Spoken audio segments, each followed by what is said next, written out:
Steve Farhood with undefeated heavyweight Mike Tyson, 7-0, 7 knockouts, and his co-manager Jimmy Jacobs.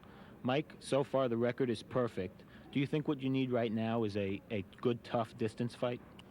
Well, no, because as I look at it, the point, and as everything's going now, I'm confident. I'm getting more belief from the fights going to 1 round or 2 rounds, whatever they're going.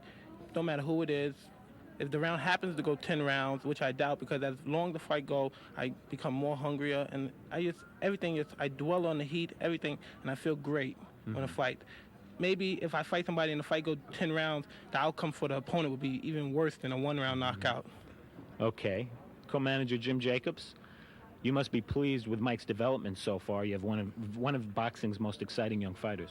Well, it's true, Steve, but one of the problems that we have, Bill Caton and I, managing Mike, is that when you manage a fighter who's a devastating puncher, you cannot really calculatingly plan for a fight to go 8 rounds or 10 rounds, because Mike punches so hard that eventually the fighter goes out very early, which is a disadvantage for Mike because he doesn't get the rounds of fighting that you people would call experience. Right. Okay. Mike, tonight you're fighting a fighter 196 pounds. You came in, I believe, your career high in terms of weight. He's really a cruiserweight. Is this something you're working on for speed? Nothing at all. Again, you're asking the wrong person, because I didn't pick the opponent. You have to talk to Jim Jacobs. But as of the fight and everything, I'm looking at him just another passing point to the title. Whoever's in the way, I don't care who they are at the moment. They're just, people might say opponents, but as I say, I'm just going through them because this is for real, and Mike Tyson's for real. Okay, Mike Tyson, Jim Jacobs, thank you both very much and good luck. Thank you. Behavior were sown in his childhood. He was raised in one of the nation's worst slums, the Brownsville section of Brooklyn. Already running with local gangs as a preteen, Tyson was a petty thief with a propensity towards violence. I describe my personality as somewhat, I guess, say bizarre, because you haven't seen many of my fights go the distance. But to express myself and explain, Mike Tyson is actually just a cold, business-like killer. It's the way to be described. Mike is about 18. And I'm asking Tyson, who are your heroes? Who gives you inspiration? And he immediately began to talk about Nintendo characters in Kung Fu movies, the kind of answers I would expect from an 11-year-old or a 12-year-old. It was all from the world of fantasy violence. I think the thing with Mike Tyson is he's smarter than anybody imagines. His mood swings, obviously, are no secret.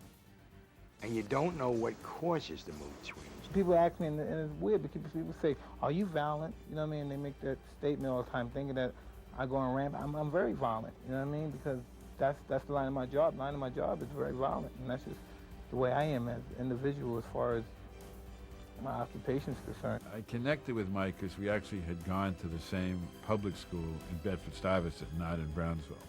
I went to PS 54. He talked, quite frankly, about becoming a gangster and leading a gang that had gang fights. I think Mike, by the time he was 10, was a criminal. He thought like a criminal. Years later, he said to me that mugging is just like boxing. It's all based on deceit and deception. When he wanted money, he would tell an old lady, listen, I'll help you with your packages, ma'am. Now, how do you feel about yourself? Ma'am, may I please help you with your packages to go? And he'd help them, and then he'd freaking knock their teeth out, 60-year-old women, when the elevator door closed. They want to see me self-destruct. They want to see me one day with handcuffs and walking in the police cars, going to jail, like you seen Marlon Brando's son. People, they love seeing, look, this is what I told you. I told you he's headed for that. I told you he's headed for that. When we return, we'll have more on the 19-year-old Mike Tyson against Michael Johnson, 1985, here on ESPN Classic.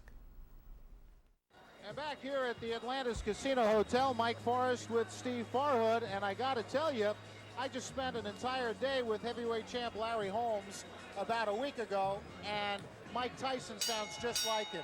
But let's go up to Stefan Harari for the official announcement of this bout. It's in the heavyweight division. Our referee for this fight is Frank Cappuccino. First in the blue corner, wearing the black trunks with the red trim, weighing in at 196 pounds. His record is 12 wins, 5 losses. 8 of those wins by knockout. From Florida, please welcome Michael Jack Johnson.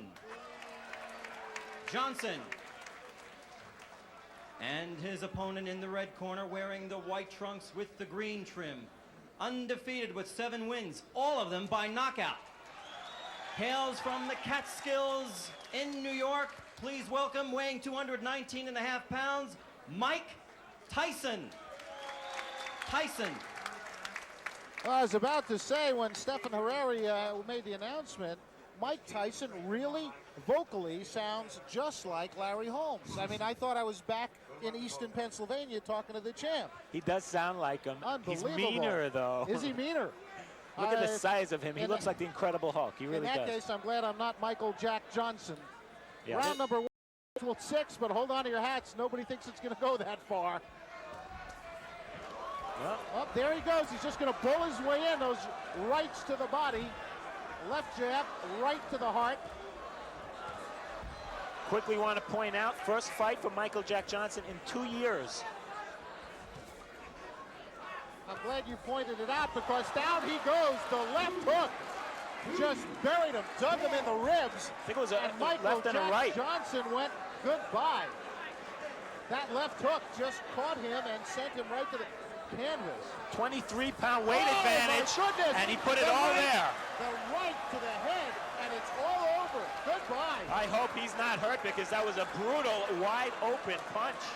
He did not have his guard up, and Mike Tyson just Michael Jack Johnson, a big smile, but he didn't even break a sweat. He may have to run around on the boardwalk a little bit to get his night's work in. Just to kind of wind down. You know, these fighters get geared up for these fights, and what's he going to do after a couple of seconds work? He may take on the house.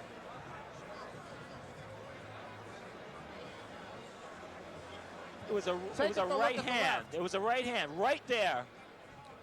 No, we didn't see it yet. I'm sorry. Here it comes. There's the left hook. There's the hook to the body. And he missed the right. Yeah. It was just the left hook, and he has so much power in that left. I mean, that's the kind that breaks ribs, folks. That was a left hook to the liver. Oh, my goodness. And look at that, man. That's Michael Jack Johnson flat on the canvas. The ring doctor kneeling over him as Mike Tyson has the gloves cut off. I don't even know why he bothered putting them on.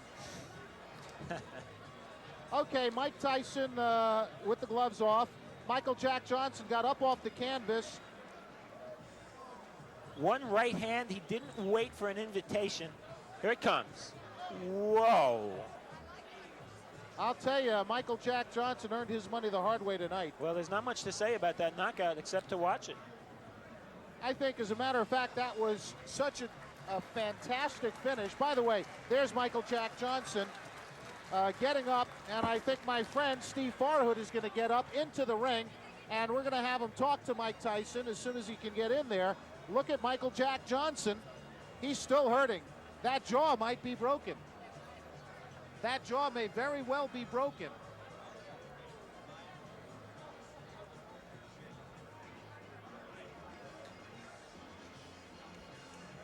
There's the scene in the ring. Ladies and gentlemen, referee Frank Cappuccino stops this bout. Actually, it wasn't stopped. It's by knockout at 39 seconds of the first round. The winner, and still undefeated, with 8 knockouts, 8 wins, from the Catskills, New York, Mike Tyson. Unbelievable. Tyson. Another nice round of applause, please, for Michael Jack Johnson. And there's your winner. All by knockouts, all 8 victories. You heard it, 39 seconds of round number 1. The man, in the truest sense, is an animal, but we say that in a positive way as it refers to almost any athlete. You say he's an animal, it's a very big compliment. There's your loser, Michael Jack Johnson, still sitting down. The ring doctor will not allow him up until he's sure he's okay. He took a brutal shot to the face. A fantastic right hand by Mike Tyson, who is going to go a long way because he is strong. He is like a bull. And Steve Farhood is getting prepared to talk to the winner. As you look at the loser, still wondering where he is. Look at him. He still looks a little bit woozy. I wonder if his jaw did get broken. That was a tremendous shot he took. There's your winner again. Steve Farhood with the winner, Mike Tyson, manager Jimmy Jacobs. Mike, the first knockdown, left hook to the body, you saw an opening? No, I was practicing mostly on the punching to the body. In this fight, I was very relaxed and very calm, and I plan on staying that way for all my fights in the present. And as you're saying, when I caught him with the left hook, I heard him grunt, and I thought come back real fast, and that was the game plan.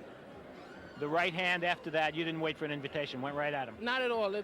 It's my style. You make your own opening. You time things. Everything was set up. When he went down the first time, I knew what was going to hit him, and that's how he planned. To be a pro fighter, I'm the master of the pinpoint. My shots are so accurate and so precise, not to be egotistic, but when they land, they're so precise, I just can't help it who you are. You have to go down because there's a law when Mike Tyson hits you. Any heavyweight was going to go down from that right hand the way you hit him. I believe so also. And I'd like to thank my manager right here, Jim Jacob, for giving me the opportunity to fight with Jeff Levine. Okay, let's bring Jim in here. Jim. Hi, Steve. Is he going to knock out everybody? Well, we have a marvelous problem, Steve, as I told you before the fight. The marvelous problem is that it's very difficult with a kid who throws hydrogen bombs to get him experience. I mean, everyone states, well, why don't you get him fights where he'll go 7, 8, 10 rounds? The problem, which appears to be insurmountable, is that he is one of the most devastating punchers that I've seen in the last 10 years. And that's a problem. Nobody can take his punches. So until we can get someone who can go 5, 6, 7 rounds, it's going to continue to be a problem, a lovely problem. He proved the devastation tonight. It must be very hard also to get sparring partners. It's extremely difficult to get sparring partners, but even more difficult now. Mike has only had 8 fights, but the word is out, and that is that every punch he throws is a knockout punch. I mean, the punches you saw tonight could knock out any heavyweight in the world. And it's a problem. He's a young 19-year-old boy with amazing talent, amazing punching ability, and we're going to have to struggle through. Any timetable we can talk about at this point? He's going to be moved up to 8-round fights, if you want to call them 8-round fights, at the end of this month. But it really doesn't matter whether you schedule a fight for 8 rounds or 20 rounds. You saw the type of punches that he throws, and it's a question of who can survive that type of punching. I don't know of any heavyweight who can take those kind of punches. Jimmy, thank you. Mike, congratulations, a first-round knockout winner. And back to Mike Forrest at ringside. Thank you, Steve. Devastating puncher, Mike Tyson. Let's take a look at the first knockdown. This is the knockout. I'm sorry, because I just saw Frank Cappuccino step out of the way, and I'm glad he did, because if he had gotten in the way of that, oh my goodness.